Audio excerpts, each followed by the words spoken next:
Hey everyone, this is Ole Sharanki from Laddering Your Success, and you're listening to the LYS Podcast. Good afternoon, ladies and gentlemen, boys and girls of all ages. Welcome welcome all to another hot and fresh episode of Edge Steps, powered by Laddering Your Success. As always, I am your host, Olayinka Shorunke, here with my good friend, Festus Samoye. Festus, how you doing today, bro? I'm doing well, man. I'm doing well. Just, all things considered, man, I'm doing very, very well. I had to be very careful with that intro. I was like hot and fresh. I was about to say out the kitchen. I don't want any, I don't want to pull anything from, the Robert Kelly situation and all that over there. You know what I mean? That's an R. Kelly lyric. What you said? Oh, what is that? What's the lyric? Hot and fresh. Remix to Ignition, hot and fresh. Oh, I don't want to pull any of that in there. You know what I mean? Old school for our audience, I think. Old school, yeah. It really is. It depends. It depends. I keep forgetting. Anyway, got my good friend Jamar Crawford with us. How you doing today? Happy to be here with you guys. Thank y'all for having me. Awesome. Can't have one without the other. Got my other good friend, that guy, Saltastic. Oh my God, you gotta do it every week. Daniel Hill, how you doing today, my good sir? Good, and yourself, my guy? I'm doing well. I'm doing better than I deserve. All right. That part. All right, better than I deserve. All right. So today is part two. Part two of what? Part two of what we talked about last week, which was building positive relationships. Essentially, we're talking about mentoring, right? So let's go a little bit over what we talked about last week. Last week, we talked about some studies and the power of having mentors or people who can help and guide you, right? Academic success. We talked about the benefits. Basically, you can get a higher GPA if you have a mentor or someone helping you. You are 70% more likely to enroll in college and 55% more likely to graduate if you have these people around you. Reduce risk factors. Having a mentor can reduce the risk of negative behaviors like substance abuse, delinquency and depression in vulnerable youth. And lastly, increase positive outcomes.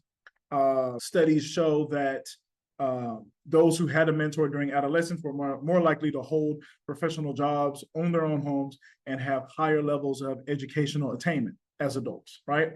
Festus went into the foundations or the early beginnings of mentorings and how they kind of started. And then we started to delve in a little bit more, talk about how these things affect a lot of students who may get forgotten about, right? We're talking about some first generation students. So we talked about the lack of familiarity with college culture and how to navigate the growing push for students to go into college, or the growing push for first generation students to want to go into college and how to navigate it, right? We don't want kids coming out of college. I got my degree. Oh, I have $150,000 worth of debt, right? And your job's going to be paying you, 55, 45 to start with. The math just isn't mathing, right? Limited personal networks may lack connections to professionals in that field that you're trying to get into, right? I talked a little bit about that with the career clusters and things like that. Financial constraints that first generation students may have. Familial expectations and responsibilities, right? Some of these same things go hand in hand with minority students. Underrepresentation in professional goals. In professional roles. Students may struggle to find mentors who share their racial or ethnic identity or understand their cultural experiences. We kind of delve into that a little bit more, talking about, do you necessarily need to see someone who looks like you or can exactly relate to you if they don't share the same racial and ethnic background as you? Talked a little bit about my experience in teaching bilingual students and how that kind of, some of the experiences and working in that, and kind of went a little bit further into those aspects. Microaggression and bias. You may experience discrimination or unconscious bias from potential mentors. This is real. Festus gave some really good examples. Crawford and Hill expounded on that. Really, really good stuff we talked about there. And navigating stereotypes and assumptions. You may need a mentor who can advocate for your abilities and challenge limiting perceptions, right? That's a big thing, is having someone challenge you. That's a real big thing that I notice with students today, is needing someone to challenge you. Why? Well, when we were growing up, 1, 2, 3, 4, We all grew up around the same time. I can easily say that we all graduated from high school within 4 years of each other. So we're all pretty much in the same, bracket, if you will. We didn't have access to the TikToks, to the Google, to the extent that it is today, to the Yahoo. Granted, we did have Netscape. I still remember in 5th grade, we typed in playboy.com. Oh my gosh, kind of thing that we did, back then. But these kids can go further and go deeper into the rabbit hole and get their heads messed up, But at the same time, there is so much more access to credible knowledge, factual information that students can take in. But guess what they don't have? They don't have the real life experience or application of these things. You can know a lot of things, but what happens when you actually try to apply these things? This is where guidance, mentors, folks who have experience can come in to help you really understand the nitty-gritty, to really help you understand how does this apply to your life today. You got kids who know a lot about history, but they don't understand that the history they know about is actually being repeated today, right? And how did we solve those things? What led to those things happening? That is why I don't know if it's a guy thing, but I used to hear a lot of girls say, like, I remember lots of girls saying, why is history always the favorite subject of a lot of guys? And I always have to let them know, hey, because it's his story. You know what I mean? It's his. No, I'm just kidding. I never said that. Chill out, bro. I just thought about it as I was going. But go ahead, Festus. Yeah. No, I was going to say, I think on that note that you were talking about of like experience versus reality, I seen a clip today. It's a very, very sad clip of a YouTuber who, basically was known YouTuber. And basically the YouTuber wanted to see if it's true that a book can stop a bullet. Right. And so anyway, so instead of just experimenting with shooting the book by itself, he put the book in front of himself and had his baby mama pull the trigger while while their daughter watched, and basically he was killed. And so she was sentenced to prison.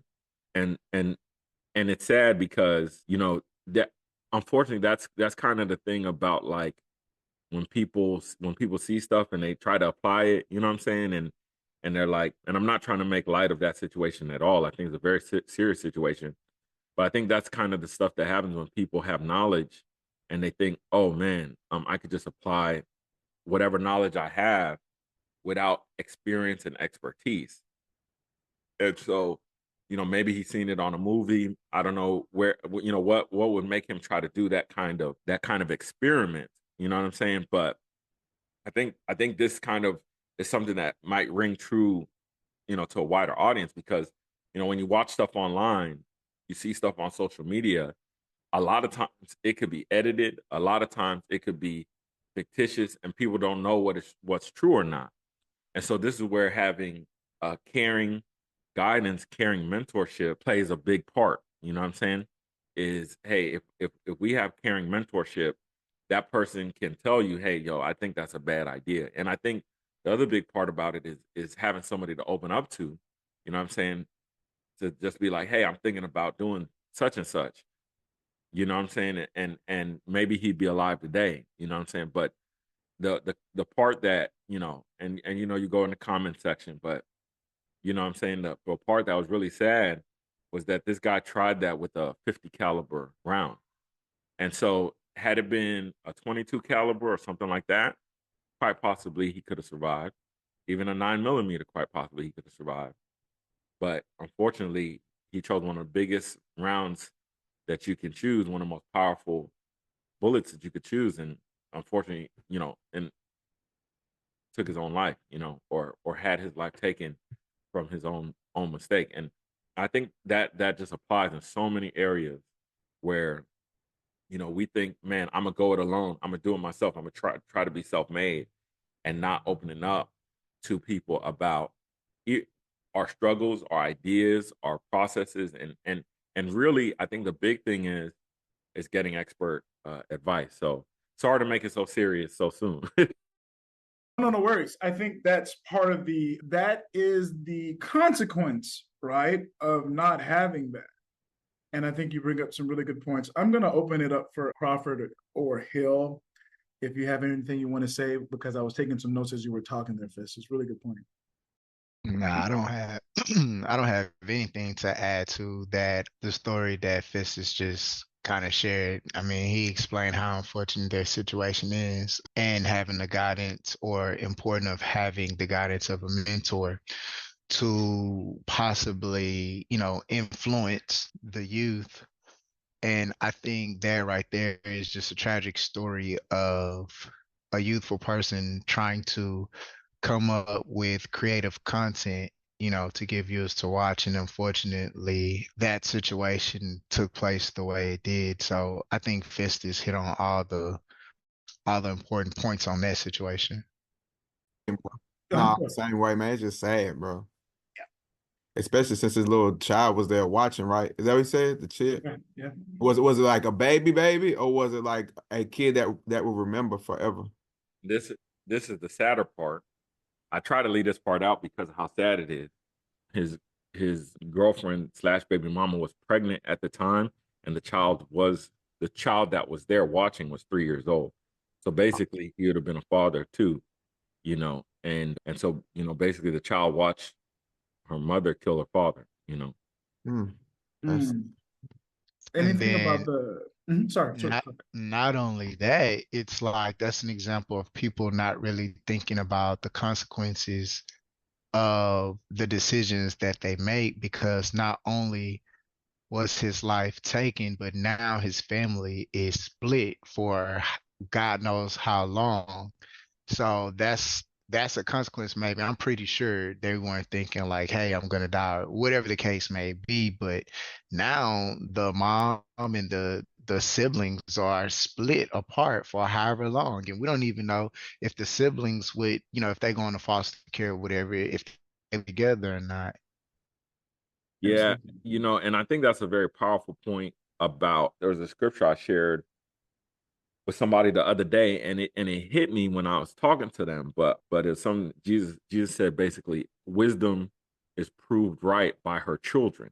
Mm-hmm. And obviously wisdom is the Greek term for it is Sophia, right? And we got the philos, pretty much kind of brotherly love, but the whole point of wisdom being proved right by her children is, and I couldn't quite understand that, but it was like, basically, every decision we make takes on a life of its own.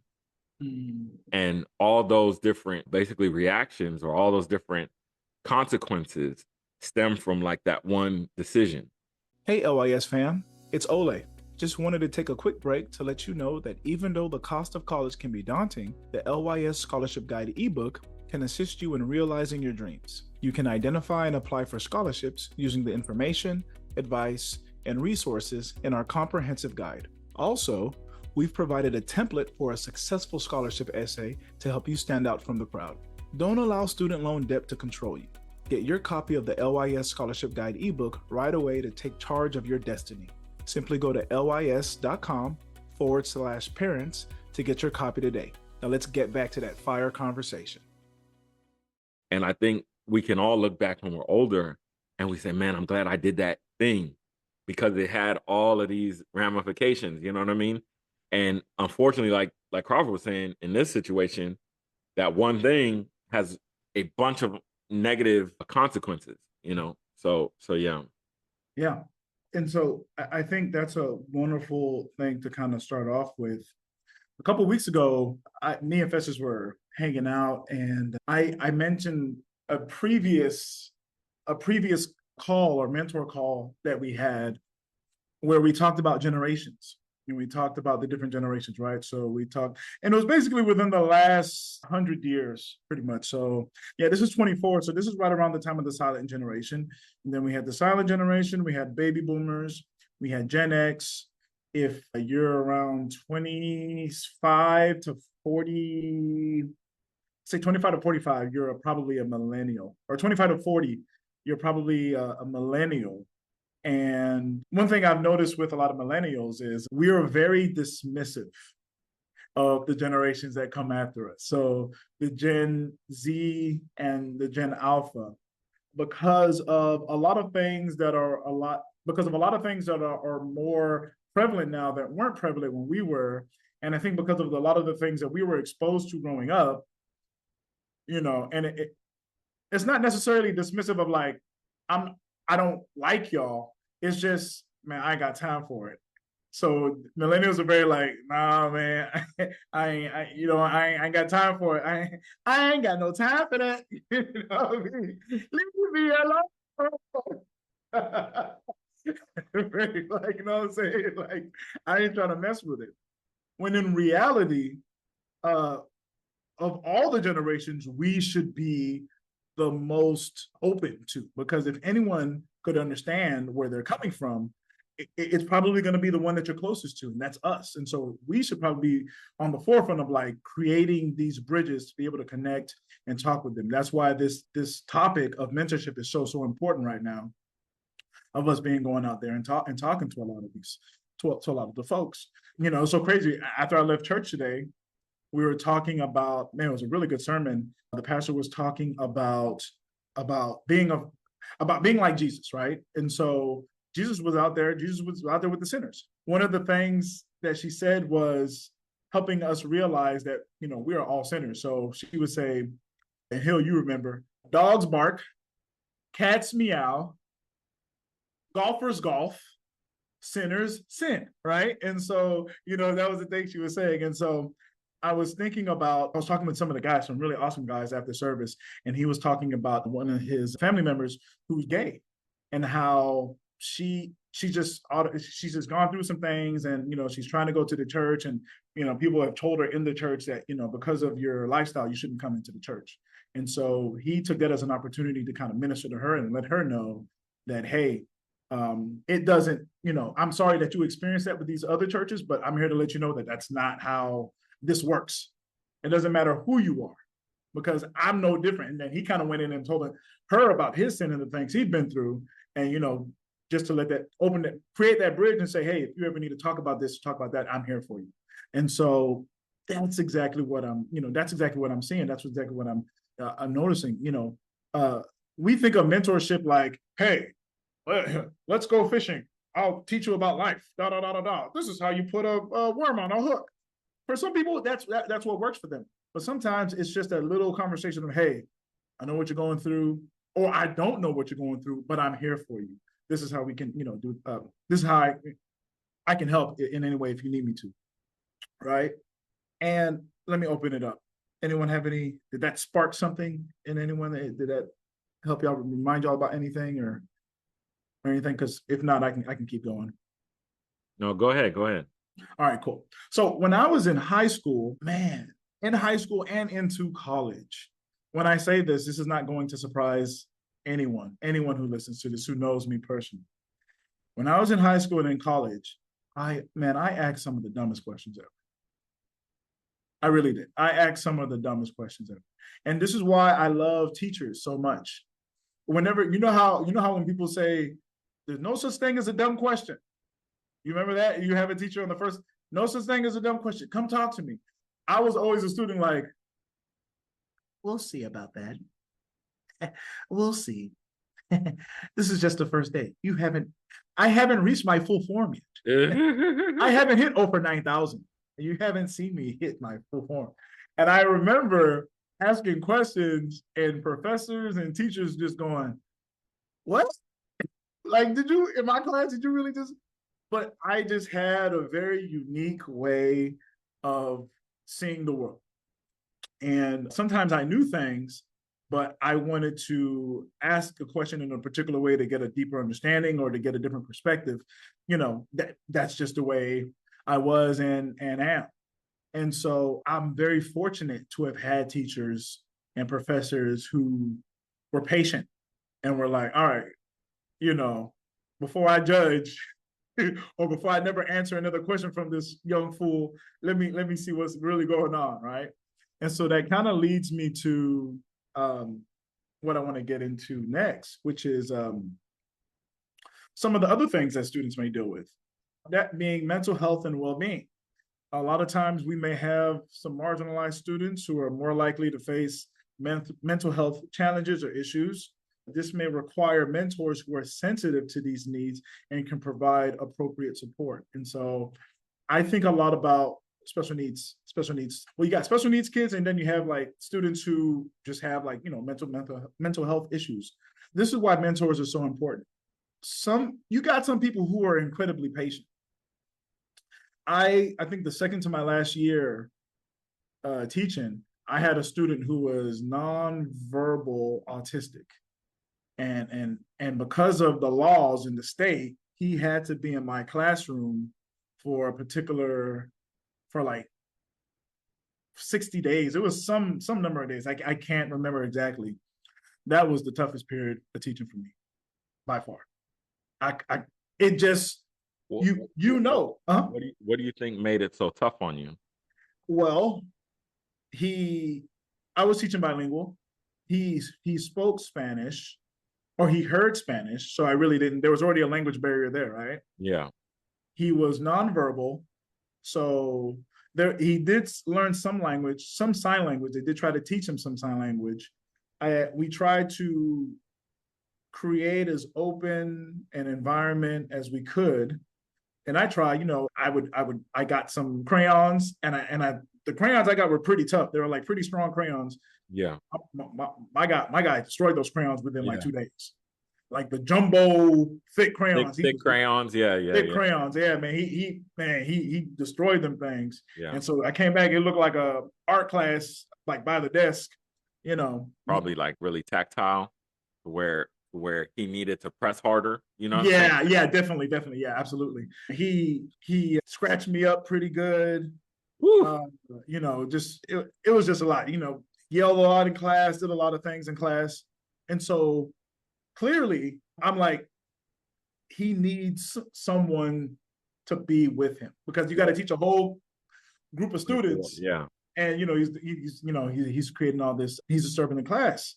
Not to his own fault. He's just not in the environment that's conducive for him. A funny story. I still remember one day I was teaching, and in the middle of the lesson, my guy goes, he did the Harry Potter. Singing the theme to Harry Potter. Yeah. And I'm teaching, and I'm like, did this guy just sing the theme to Harry Potter? And then he was like, yeah. All the students are like, Harry Potter, Harry Potter, yeah. I'm like, okay, relax. Like, y'all still can't add. You know what I mean? but that goes to the point. And man, shout out to sped teachers, special education teachers.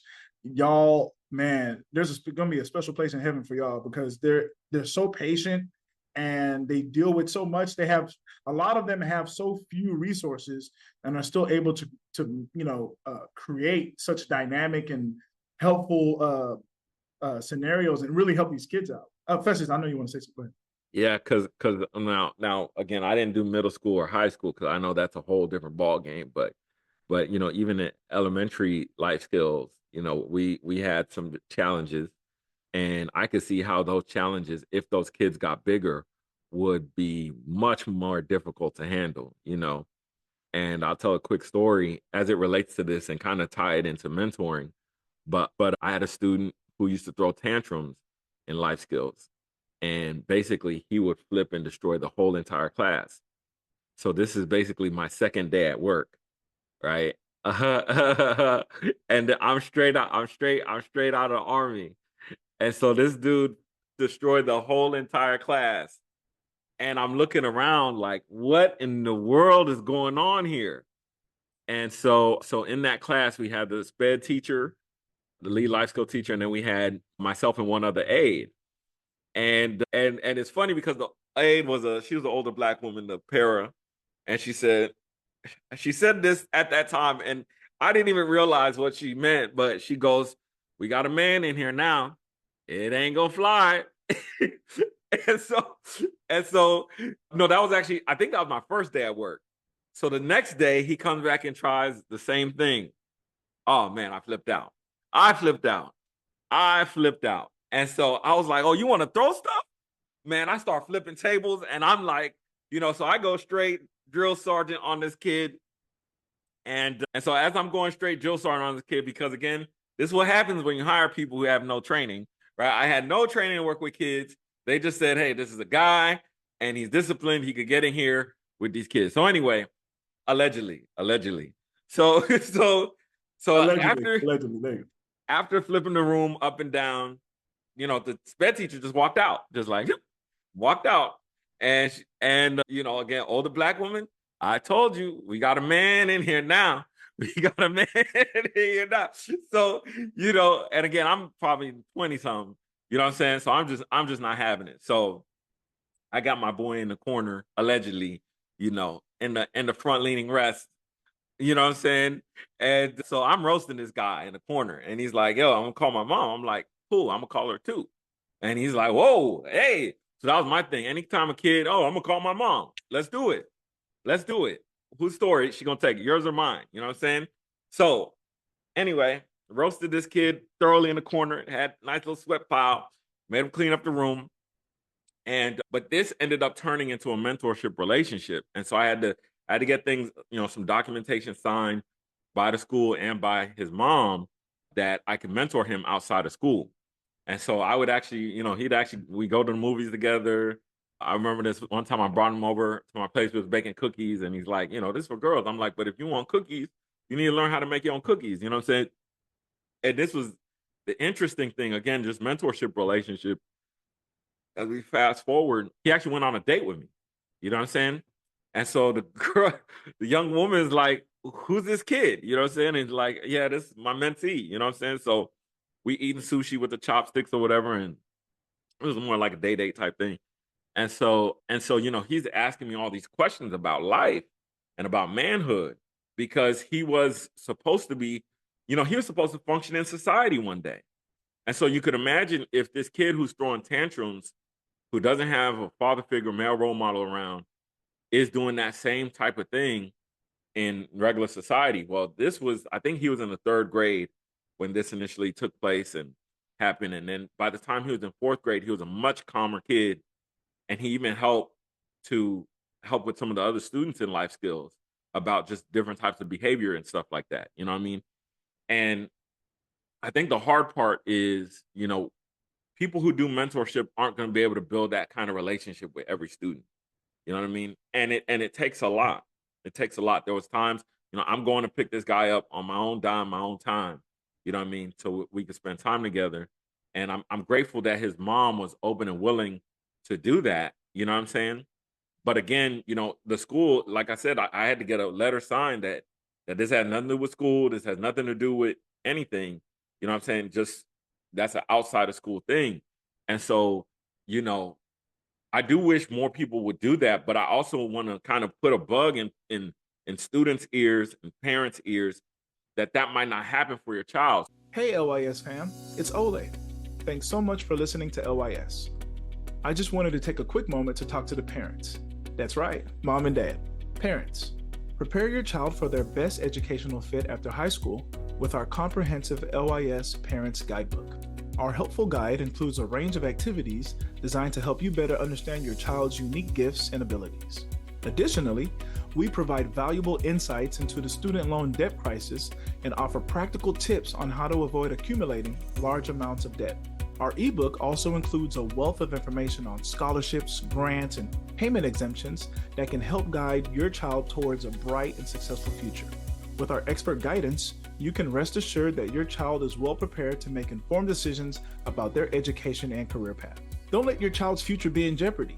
Invest in their future today by downloading the LYS Parents Guidebook. Simply go to lys.com/parents to get your copy today. Now let's get back to the show because it's some good topics. So let's say there's an after school program. I know you guys started one for young men where it might be, 2 or 3 male teachers on 20 young guys at the school. Take advantage of that. Take advantage of those opportunities. And what do I mean by taking advantage of them? Not take advantage of the people, but support the opportunities that's there. So don't think, these guys, they're going to become basically surrogate dads for my young man, right? That's not what those groups are about. If teachers are willing to, on their own time and on their own dime, support your student in terms of mentorship, the least you could do is say, can I buy juice for the group? Can I buy chips for the group? Can I do something for the group? Can I come in and spend some time with the group? Can I come in and learn from the group, right? Because in this day and age, with the challenges that we face, I don't think it's going to be resolved purely by one-on-one mentorship, because I think the problem is much bigger than that. And if you are a young person, let's say you're in high school or college or middle school, and you're listening to this, if you have somebody who's willing to be your mentor, you have to step up and take some responsibility and accountability in that relationship, meaning doing check-ins with them, meaning how can you help and assist them? How can you help and assist make that mentorship relationship easier on them, right? Because if somebody's taking their time and their money to invest in you, you need to step up as well. One thing that I really dislike, I'm a big Eric Thomas fan. Shout out to ET, his whole team. I love the work that they're doing. But if somebody has to come and yell at you to be successful, that means you're purposely trying to fail. If people have to yell at you to tell you to quote unquote wake you up so that you could be successful, why are you so bent on failing? And if you're bent on failing, your failure is nobody's fault but your own. So I'll cap it right there and want to definitely open it up to the other fellow. I actually like that, man, that part, the end part you said, because somebody told me a long time ago, I didn't know what he said, because at first it sounded funny. He said there's really no victims. And I was like, that makes no sense. But then he was like, but then I guess he was not saying like other stuff, like, but in life, when you're doing stuff, you always have a choice if you're going to do it or not do it. But you blame other people, blame other this and that. At first, when he said, I was like, bro, there's all type of victims about the world. But he was talking about when you're doing, say, if you know you want to do something and you might get scammed doing it, right? But you had the opportunity to learn it yourself instead of trying to have somebody else do it. You know what I'm saying? You're not a victim. Like, so if I, like confess, I said, like when we're in class, like if I got to yell at you to make you see, like, bro, I'm not going to force you to do it. Like, there's no point in me forcing you to do it, because next year you're going to do the same thing. When we get older, if somebody got to always make you do it, that means you really don't want it. Pretty much. That's the way I see it. 100%. So one thing I got from that was really profound was breaking down that barrier. I think it's a funny thing, but it's also a very powerful thing that the one teacher almost said the overarching theme of the entire story that you said. It's not going to be the same. There's a man around now. So it's almost like, and you always hear about this, right? Oh, we need positive male role models in the schools. We need positive male role models in the school. We need it. 90 some odd % of the teachers are female, and the majority of our young people don't have a positive male role model at home. So we need a positive male role model. And so she comes in, and when she sees me, she's like, and do the same thing now. There's a man in here. And it just goes to show you how the same things that he was able to get away with when there probably was a woman in the classroom, now you have a man, and it's almost like the code is being taught to him, right? It's like, oh, this is what we're doing. Okay. Let me meet you at where you are, and then we're gonna break down that barrier, and we're gonna rebuild the house, right? All right. The first pig's house was made out of sticks. I'm gonna show you how to build one with the bricks. He didn't blow down the one with the bricks, right? No. I mean, I think, and I think that's a very powerful thing you're talking about is standards, right? Something we always talk about in being, knowing, doing, value, character, values, and principles. Principles can give standards to our lives. So for example, a very simple one is you only fail when you give up. That's it sounds so simple. It sounds so simple. But if you think about it as a standard, that means you're going to keep on giving effort, and you might have to give effort or try something in a different way to look for that same result. Whereas some people, that little thing that, you only fail when you give up, they could, just by not having that standard, it can make a world of difference in their lives. And so again, in that situation, I think maybe I gave some positive reinforcement towards self-control, allegedly. Of course, allegedly. So, you reminded me of something my first year of teaching. I told this story several times. I love it because it relates to this, and these stories, man, it's experience. The experience helps you grow so much. I will say there's nothing like your first year of teaching. I don't care where you're teaching. All those sayings about like, oh, you're getting thrown out there in the fire, thrown out to the wolves, thrown in the lion's den. All of those things, they're all true when you talk about your first year of teaching. So I had a student. This student, he was almost my height. He was about my height, and he told me straight up from like the first couple of days. He was like, "Look, we're the same. We're on the same level. We're on the same level. You can't talk to me like you talk to them. Like, you're gonna have to talk to me like you would talk to another teacher or another person, another grown man." And I was like, "What? How? This doesn't make any sense. You're 13. Like, how?" But he was dead set on that. And so, man, he was like a Rubik's Cube to a 3-year-old. Like, he was just so wound. Like, I just couldn't figure. I was just like, man. But then as I slowly started to understand, and shout out to Mr. Butts, one of the teachers there and someone who grew to be my mentor when I was teaching my first year, he showed me how to lead by example with a student like that and just staying consistent. And so for me at that time, I was not that way. I didn't know the ways of the Jedi teacher, all that stuff. I was like, oh, that's how you're going to be? Well, when you come to my class, I don't know you, stay in the back. You don't talk to me, I don't talk to you. And so what I didn't realize is he just didn't have anyone to show him. He was that guy. He had to come up with his own code. And so you do have to stay consistent and kind of break down that barrier. And I remember, I would stay up till like 2, 3 in the morning coming up with these lessons, doing all this stuff. And we're doing a lesson in class. We're going over the anticipatory set, we're breaking it down and all this stuff. And he's asking questions. He, sitting in the back like this, and he's like, he didn't even raise his hand. He was like, yeah, but how does it work like with that, and that? And I'm like, oh, well, it does this, and I'm breaking it down, and we're doing the experiment, and I didn't realize it, but he went from like this to like this to like this to like getting up and actually doing doing the thing. And I remember like I seen him working, and I wanted to be like, no, bro, no, we the same. You already know this. Go sit down. But then I was like, and so that's what I had to see is when you abide by truth, right? When your values and your purpose are all aligned, those who are in agreement or those who see the truth in it, they're gonna naturally follow. I hate to give you the good news, but when you're aligned, they're gonna naturally follow. That's just what it is. And so that was just something that was really profound to me. Also, another thing that I thought about was that boys program that you mentioned that we started, and the fact that you talked a lot about the parents. And in your example, Festus, the parent giving permission for their child to be mentored.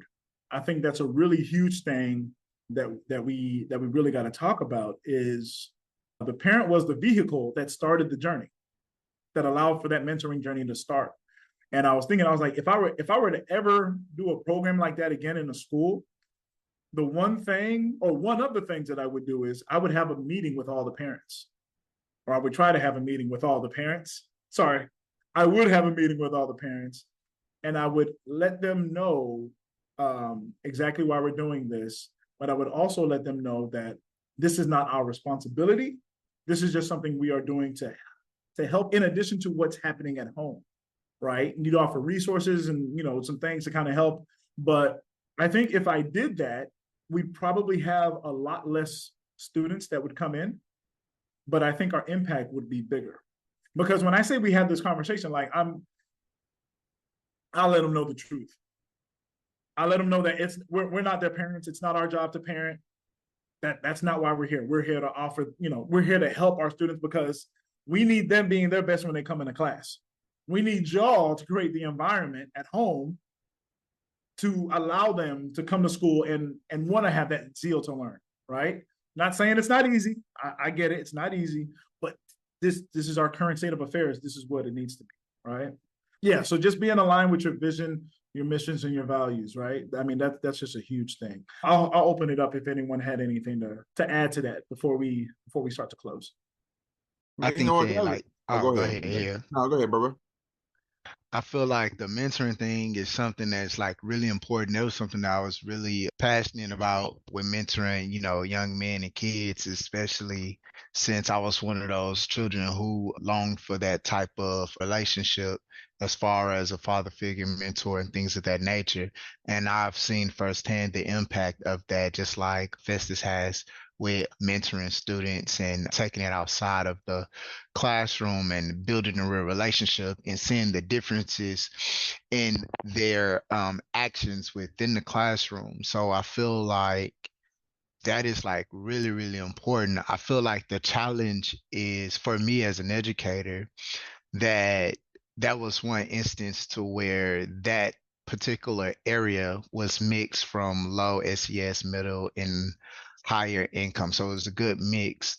And so it was easy for me to take that one particular student and mentor them. And then where I'm at now, where most of the population is low SES, I see the need, and it's so difficult to try to meet that need because that need is in many different students, not just solely men, girls as well, because of the lack of guidance at home.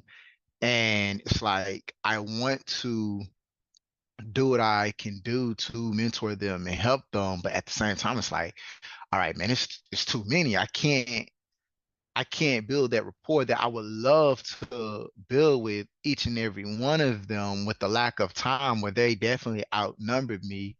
And some of them do appreciate what I can do with the time that I have there. But I see the need is just so vast. And I feel as though not just men, but men and women that are educators seeing that, and we all taking the time to mentor these students, we would definitely see a difference in the character, the morals, and the behavior within these walls once those kids see that, hey, we human and we are investing our time and effort into them. It definitely makes a difference. So Yeah, I I was think gonna that. say. Oh, go ahead, Hill. I'm so sorry. No, I was just thinking about. My bad, man. I'm just laughing. How your mom calls you Mr. Sorry. What they say? Always Mr. Sorry. Always. My bad, threw me off when you said it. But no, I thought about like stuff like that when I was back in Tennessee. Like we could just do stuff with the kids. So when I was student teaching, before I was able to pick them up and we took them all skating and go get pizza.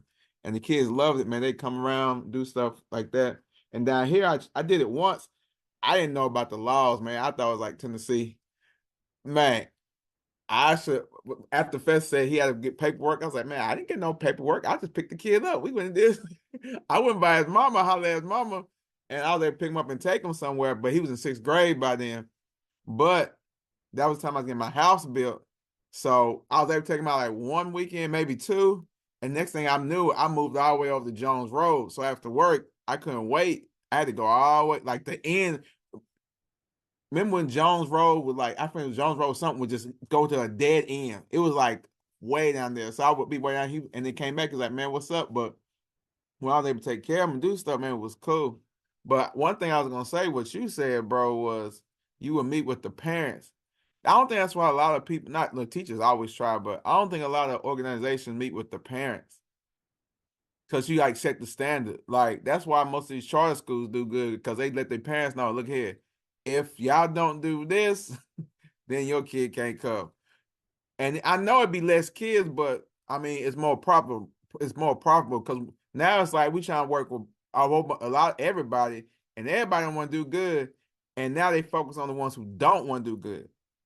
Then focus on the ones like the set. Because I remember back in the day, you might have lost like 3 out of the 10. Now it seems like we losing 7 out of 10, and them 3 still struggling because all the people who don't want to do good get all the attention.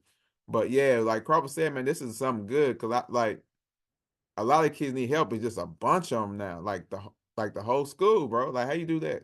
Is yeah, and especially post COVID, I think that's something that's huge. Is like the recovery from an academic perspective, plus also just a, I guess you could call it a psychosocial perspective. You know what I'm saying? Is like it's almost like we need community group therapy. You know what I'm saying? Because people are just struggling, and the hard part is, and I think we're all alluding to this, is when the parent is struggling and they don't know how to get help, it makes the student struggle even more because the student is oftentimes looking at the parent and saying, "Hey, you're supposed to be the leader. You're supposed to be the one who's guiding me." And so, one thing I could say that might help somebody who's listening is forgive your parents. It's very, very difficult to do. It's easier to say than it is to do. But when you do forgive your parents, it offers you the opportunity to be free to not capitalize on their mistakes. And what do I mean by to not capitalize on their mistakes? Is basically to live those mistakes over, because you are essentially whatever you focus on. And when you focus on your parents' mistakes, you tend to repeat those mistakes instead of focusing on how you can do better than them. You know what I mean? And not do better than them as in like, oh, I'm such a better person than they are, right? It's just realizing that you are kind of the product of some mistakes that they made, but but you don't have to be the final product. You get a chance to work on yourself. You know what I'm saying? And so that's kind of what I would kind of lay out there. I think that is the perfect way to end our podcast today. I think that's a perfect way. That is a beautiful, beautiful point that you made there, Festus. I have a joke, but I'm not even going to say it. I'll say it after we're done because it reminded me of like the classic TV shows. But that's really, really good. That's really good. Yeah. So I said this is where they insert the laugh. You know, that fake audience laugh. Yeah. The 90 sitcoms. EduSteps is filmed live for a studio audience. All right, folks. Thank y'all so much for joining us on another episode of EduSteps powered by Laddering Your Success. Thank you. If you are hearing us, be sure to subscribe, to sign up, to get the podcast and everything that comes with it, powered by Laddering Your Success. Be sure to search for us on YouTube, Facebook, Instagram, TikTok, or wherever you get your social media from. Real quick, wanted to give a quick shout out to A-Leaf Votes. Had a wonderful time yesterday at the shop over there at the A-Leaf Community Center. That is on and popping at the community center, man. They have folks coming in and out. It's great to see people out there in the community just dabbing into their interests and the things that they love. Great to see the young people out there. But as always, there's plenty of room for so many other youths out there, young people out there. Whatever your passion is, don't stay at home and watch the TV or stay on your phone eating Takis. I'm not going to lie, that new Fuego flavor is Fuego. But what is much more Fuego is delving into your purpose and your passion and creating something at now so it can turn into something beautiful and amazing. We saw some wonderful examples of young people who have started things in high school. Now, I'm not trying to give any major shout outs, but I see some people over there at LYS High School doing some things, making it pop now, making it pop like Orville Redenbach out here. They're doing some other things at A-Leaf early. No, we're A-Leaf now. We're a family now, right? It's a family reunion. So shout out to Hastings and Taylor and Kerr and A-Leaf Early College, A-Leaf Early High School. I'm so sorry. Shout out to all of y'all. Y'all are all doing some amazing things. I'm just partial to LYS because I'm a Ram for life, E-Dog for life. So, but just keep up the good work, right? Festus. Yeah, couple more shout outs to City Council member Willie Davis, who was in the House yesterday. I know some representatives from District F, Tiffany Thomas, were in the House. Shout out to them. Shout out to new little organization out of LSIC, Cap the Rate. You know, I think that we got a nice little partnership going. So we're going to get one going. We'll see. But anyway, as we love to say here, listen, there are legitimate excuses for not going to college. There's no legitimate excuse for not getting an education. I am Festus Moye. He is the Dr. to be Jamark Crawford. He is the Himothy Daniel Hill. And then, of course, Mr. Olainka Sharonke. Listen, you need to hit that share button. And if you're not following us, you need to hit that follow button. I know you're getting some jewels here. Can't nobody say they didn't come and get some sauce from us at Laddering Success. This is Edu Steps, and we'll see you on the next episode. Oh, you still there? Well, thank you so much for listening to the LYS podcast.